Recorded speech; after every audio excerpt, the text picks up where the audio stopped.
জাদুবিদ্যা সত্য, এবং এখনকার অনেক ভণ্ড যে কবিরাজগুলো বের হয়েছে, এরা জিনকে তাবে করে নিয়ে এই জিনদের মধ্য দিয়ে মানুষের মধ্যে জাদু ছড়িয়ে দিয়েছে, এবং এর ফলশ্রুতিতে বহু পরিবার ধ্বংস হয়ে যাচ্ছে। এই জাদুবিদ্যা সত্য।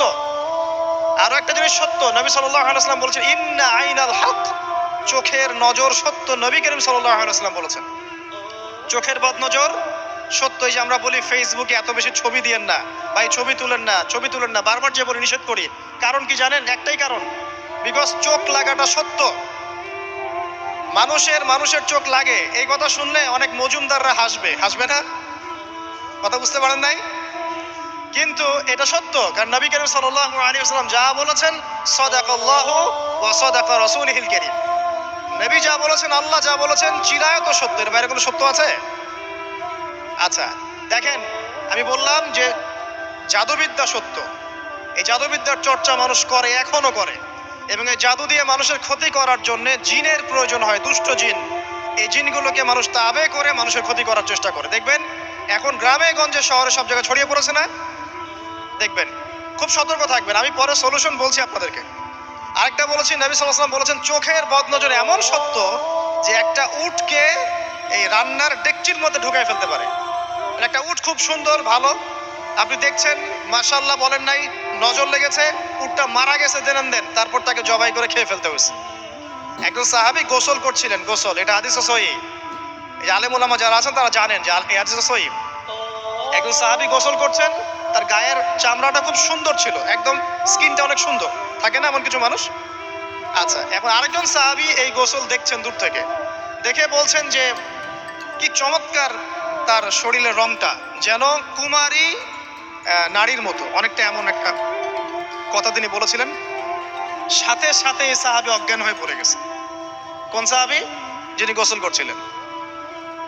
এটার আপনি কোনো ব্যাখ্যা দিতে পারবেন না তো, এখানে কোনো সায়েন্স দিয়ে বা মেডিকেল সায়েন্স দিয়ে আপনি কোনো ব্যাখ্যা করতে পারবেন না। একটা ব্যাখ্যা দিতে পারেন, কিন্তু কেন সেটা হলো সেটা আপনি অ্যান্সার খুঁজে পাবেন না। তো নবী সাল্লাল্লাহু আলাইহি ওয়াসাল্লামের কাছে নিয়ে যাওয়া হলো তাকে। তিনি বললেন যে এই ব্যক্তির ব্যাপারে কি কেউ ভালো মন্দ কিছু বলেছিল? তখন একজন সাহাবী বললেন হ্যাঁ, অমুকে বলেছে এর স্কিনটা অনেক সুন্দর, ওকে ডেকে নিয়ে আসুন। ওকে ডেকে আনা হলো। ডেকে আনার পর নবীজি তাকে অনেক শাসালেন, তোমরা তোমাদের ভাইদেরকে কি মেরে ফেলতে চাও? তখন এই সাহাবী তো অবাক, আমি আবার কখন মারতে চাইলাম ইয়া রাসূলুল্লাহ? আমি তো মারতে চাই নাই, আমি তো খালি বলেছি যে তার গায়ের রংটা অনেক সুন্দর। তখন তিনি বললেন কেন তুমি সুবহানাল্লাহ বললে না, কেন তুমি মাশাআল্লাহ বললে না? যখন মাশাআল্লাহ বলবেন, সুবহানাল্লাহ বলবেন, নজরটা লাগবে না। আর যখন আপনি মাশাআল্লাহ বলবেন না, সুবহানাল্লাহ বলবেন না, দেখবেন নজর লেগে গেছে। আপনি বিশ্বাস করেন ব্যবসা খুব ভালো চলছে, মানুষ বলল যে বাহ তোর তো ব্যবসা হেভি, লালে লাল শাহজালাল, ঠিক আছে, দেখবেন আপনার কেনা বেচা বন্ধ হয়ে গেছে। এরকম হবে, আমার কথাটা বিশ্বাস করেন। এটা কিন্তু সায়েন্স প্রমাণ করতে পারবে না, আল্লাহ এবং তার রাসূল বলেছেন, তার উপরে কোনো সত্য নেই। আছে সূরা কাহফ 29 নম্বর আয়াত পড়ে দেখেন, আল্লাহ পাক বলছেন ওয়াকুলিল হাক্কু মির রাব্বিকুম, সত্য সেটাই যা তোমার রবের পক্ষ থেকে আসে। ফামান শাআ ফালইউমিন, যার ইচ্ছা হয় বিশ্বাস করুক, ওয়ামান শাআ ফালইয়াকফুর, যার ইচ্ছা হয় সে অস্বীকার করুক।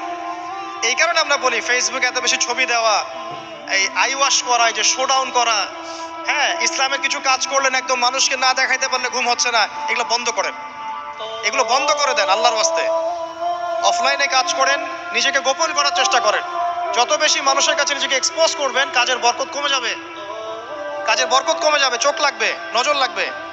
এবং চোখ লাগা বদ নজরে বহু আলেম আস্তে আস্তে মাঠ থেকে মাইনাস হয়ে গেছে না? যায় নাই? এখন কি আলেমদের সংখ্যা বেশি না কম? যত দিন যাবে আলেমের সংখ্যা আরো কমে যাবে। নবীজি বলেছেন আলেমদের সংখ্যা কমতে থাকবে, মানুষ জাহেলদেরকে আলেম বানিয়ে নেবে।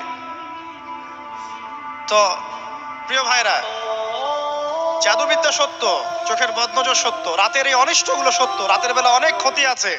এই জন্য নবীজি বলছেন বাচ্চাদেরকে বাইরে বের করো না, এবং তোমরাও রাত যখন গভীর হবে তখন এদিক ওদিক ঘোরাফেরা করো না। দেখবেন রাত যত গভীর হয় আমাদের শহরগুলো তত জীবিত হয়, তাই না? তাই না? রাত যত গভীর হচ্ছে শহর তত জীবিত হয়। চায়ের দোকানে আড্ডা বেশি, ওই সিনেমা দেখছে, টিভি দেখছে, ক্যারাম খেলছে, লুডো খেলছে, ঘুম নাই। ঘুম কখন? ফজরের আগে আগে। ফজরের নামাজ কিন্তু নাই, ফজরের ঠিক আগে আগে আবার ওই যে জোহরের নামাজের সময় উঠতেছে। এখন আমাকে বলেন এরকম জেনারেশনকে দিয়ে কি আসলে ইসলামের কোনো খেদমত হবে? আচ্ছা, নবীজি রাতের বেলা আর্লি ঘুমাতেন, আল্লাহ পাক আমাদের সবাইকে তাড়াতাড়ি ঘুমানোর তৌফিক দান করুন। হ্যাঁ, আপনি ইলম চর্চা করলে রাত জেগে থাকতে পারেন, আপনি যদি জ্ঞান চর্চা করেন রাত জাগতে পারেন, আপনি কোনো গবেষণা করছেন, নামাজ পড়ছেন বা কোরআন হিফজ করছেন, আপনি রাতে আর্লি উঠবেন, এটা আলাদা বিষয়। কিন্তু কমন ভাবে আমাদের এই যে ফেসবুক, ইউটিউবিং ইত্যাদিতে আমরা লিপ্ত থাকি, সারা রাতটা কাটাই আড্ডাবাজি করে, এগুলো বন্ধ করতে হবে। এগুলো বন্ধ না করলে ফিজিক্যালি আমরা মানে সুস্বাস্থ্যের অধিকারী হতে পারবো না।